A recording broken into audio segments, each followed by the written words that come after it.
Hello everyone, back to today's first video. We're going to do the April 2018 month-end forecast for today's first video. So we're going to get the CFS B2 and Beijing Climate Centre long-range models together to see what they're showing for the month-end for April. We'll have a review of March's forecast. That went quite well, I think. And we'll also have a sneak peek at the end of the video for May. Just say that today's second video coming up on the homepage, we'll have a look at the weather for next week to 10 days in detail.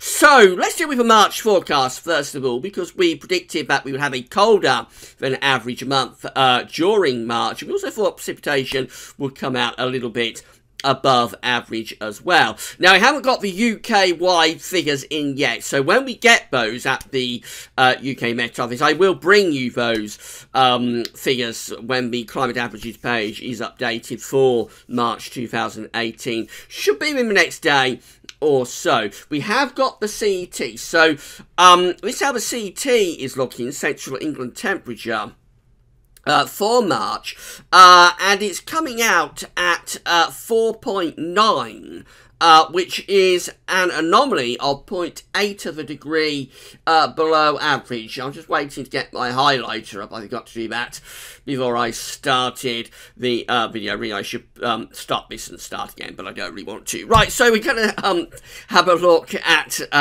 March's CET. So for March 2018, we come out at 4.9, which is an anomaly of 0.8 of a degree below average. Very interesting, same anomaly that we see in February, 2.9, an anomaly of 0.8 of a degree below average. Bear in mind that's compared to 61 to 1990, so if we compared it to a more modern average, actually it would be over 1 degree colder than average compared, let's say, to 81 to 2010. So a colder than average month, yes, I think that will be borne out when we look at the UK-wide numbers as well. We did say that we was anticipating a cold than average month. We didn't think we'd have another March 2013. So we didn't think that we would have a severely cold month. Yes, we did say that March was likely to be colder than average, but we said purely because March 2013 was so extremely cold, and we're not that far from it. It was only around 5 years from that extremely cold March in 2013, and so it was always unlikely that we would have a March as cold as that so soon after that March. So that was really the reason we said it is likely to, well, yes, it will be cold on average. It is likely to be less cold, less severe than March 2013. And that's exactly how things have worked out. So yes, we did have a cold on average month. It is our coldest March since 2013, most definitely and most firmly, but not to the depth of severity that we had in 2013. In terms of precipitation, we've got to wait for the UK-wide figures to come out, but I have seen that for England and Wales, it was the wettest March since 1981, I think. But further north, it was actually a fairly dry month, and that is down to the blocking signal that we've had through this month. But we'll know more when the UK-wide averages are updated in the next day. So, as I said, when most climate average pages are updated for March at the UK Met, I will bring you that information. But overall, I think the March forecast has gone quite well. That follows on for a pretty decent forecast in February too, so it seems we're on a little bit of a roll. Will that be able to continue into April? We'll find out in a moment. Didn't include the March analogue in the March forecast that we did last month, but that has held up extraordinarily well. Also, the analogue that my good friend James Ackrill created right way back at the end of the autumn. This cold March has been in the works at Gavsweather Leeds since November, and the analogue, and we did look at this in the Gavsweather Sunny Round. You can find that video on that on the catch-up page, the video that we did on Sunday. But the analogues have held up extraordinarily well for this March.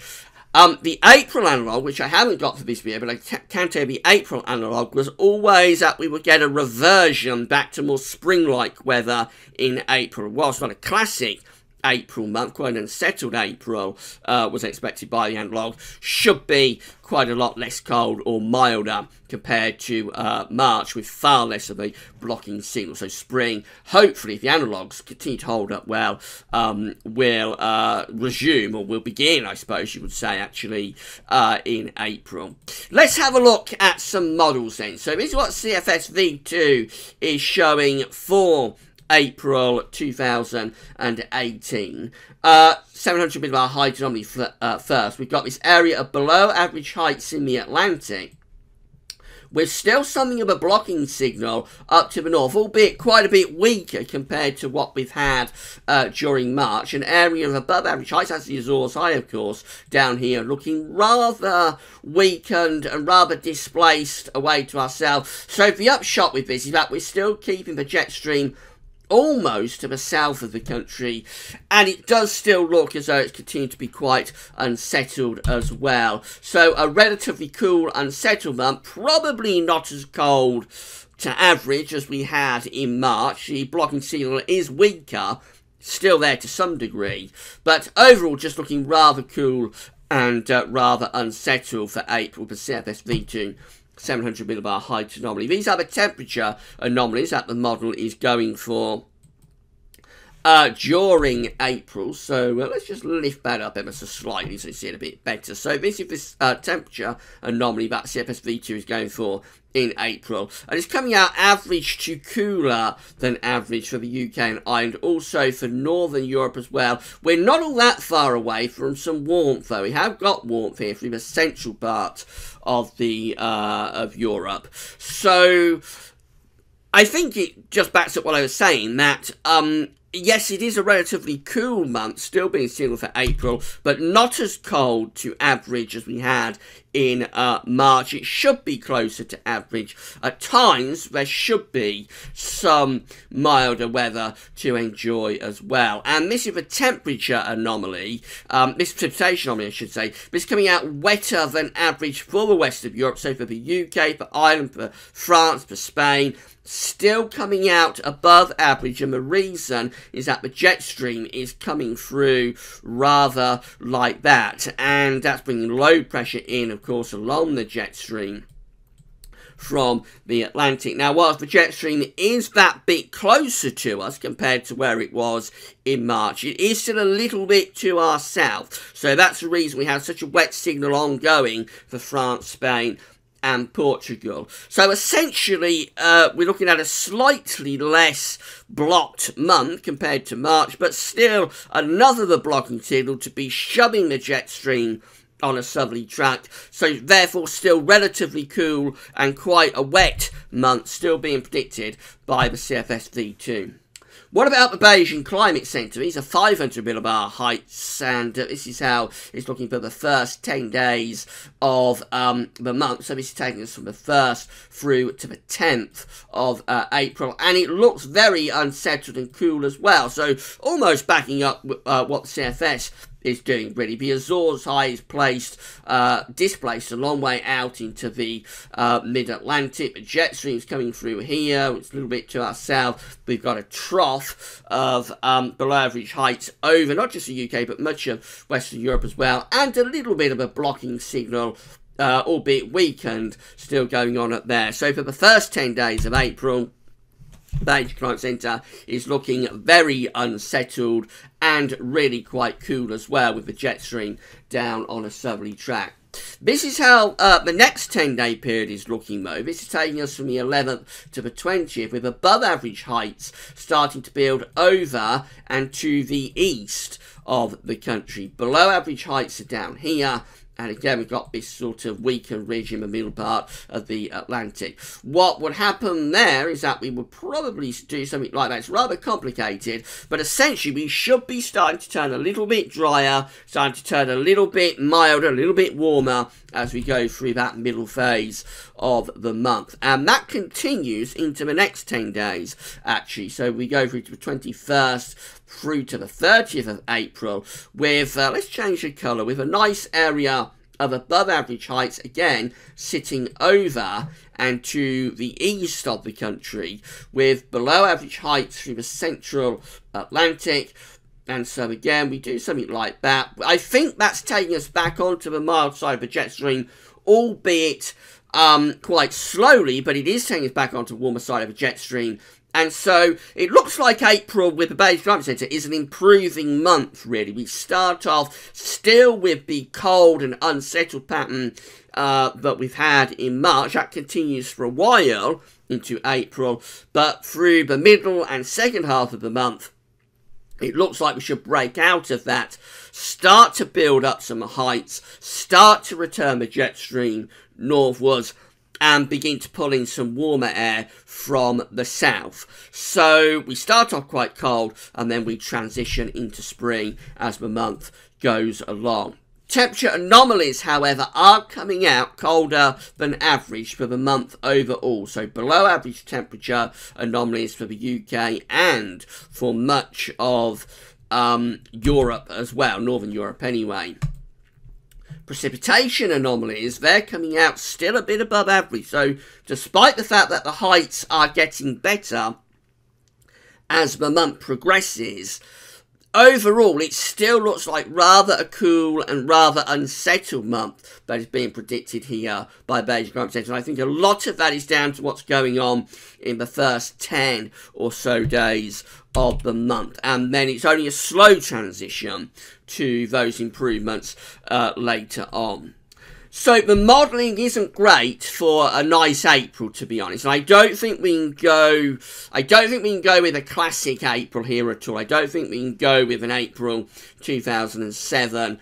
I don't think we can go with an April 2011 either. However, I don't think April is going to be as poor as March. So I think overall temperatures will probably be close to average. I think there is a little bit of a chance of a milder than average month here, despite the fact that most of the models are colder than average. I think we do potentially have the chance of a warmer month. However, I'm just going to go for average temperatures, I think. I'm not going to risk going milder than average. So let's just say average temperatures starting off quite cold, becoming warmer as the month progresses, and hopefully that is enough to offset the cold start, and so we come out with close to average temperatures. For precipitation, that's very, very difficult to judge. Again, I think we start off really quite unsettled, above average rainfall, and then probably transition into a drier pattern as we go along. Overall, though, I think precipitation might still be a little bit above average, really. So overall, not a great April, I have to say. Average temperatures, above average precipitation, again, and just quite a cool, quite an unsettled month, continuing on from what we've had in March, albeit not as cold and not as wet as we've had in March, but still not a particularly inspiring month. I do think there will be a little bit of variation as well, and I suspect that we'll have at least a couple of quite potent cold interludes through this month. So I wouldn't have thought they'll be as bad as we had in March, but nevertheless, I think frost could still occur with kind of above average frequency, albeit not as severe with the frost as we had in March. I have to keep caveating that, but nevertheless, I think we do still have an above average risk of frost, probably still an above average risk of snow, and that's particularly for northern parts of the country. And don't rule out the chance of at least one episode of really quite cold, snowy weather at some point, maybe even with snow down into the south at some point through this month. It may happen fairly late on as well. There is an increased risk, I would have thought, this April, that even sort of in the final week to 10 days, we might get a pretty potent cold spell of weather. It's only a low risk, but it is there, purely because of the pattern that we're in, and the fact that we haven't recovered from the sudden stratospheric warming that happened at the start of February. We're still seeing the effects of that. So whilst I think the atmosphere will recover to some degree this month, and we will finally be able to start getting on with spring, it might be a bit of a stop-start type spring, so spring pattern. So don't rule out the chance of frost. don't rule out the chance of snow. I think there's both. They could both occur with increased frequency this April. And at some point through the month, whilst I doubt it lasts more than a day or two, but at some point there could be quite a substantial, significant colder interlude again that might bring a fair amount of snow at some point. So it's still going to, if you're a grower or a farmer, it's still going to be a case of watching very, very closely to the forecast and taking action if frost or snow is predicted at any point. I can't pinpoint where that would likely be, but the risk is there, and I'll say no more than that. So, I'm just going to leave you with a sneak peek of May, finally. I thought I was going to round it up then, but let's just have that quick sneak peek at May. So, this is the CFS V2 700 millibar height anomaly for May, and it still looks quite unsettled really. Below average heights out to the west, above average heights to the northeast. Bring the flow through like that. I think it'll be a little bit warmer, but still quite an unsettled month possible in May. We'll worry about that when we get to it. Right, so in the final analysis, the gaslovins.com April 2018 forecast is for average temperatures starting off colder than average, hopefully, generally transitioning into a milder phase the further on into the month we go. Precipitation is still likely to be coming out above average in what is overall a fairly unsettled month. Frost and snow could still occur this month, and whilst I am expecting that it'll be more spring-like in April compared to what we had in March, I think it could still be a little bit stop-start. So farmers and growers continue to monitor the forecast very, very closely and take action if any frost or snow occurs, which I wouldn't be at all surprised if it did through the course of the month. Right, we'll have a look at weather next week to 10 days later on today, but that's all for now, and thanks for watching.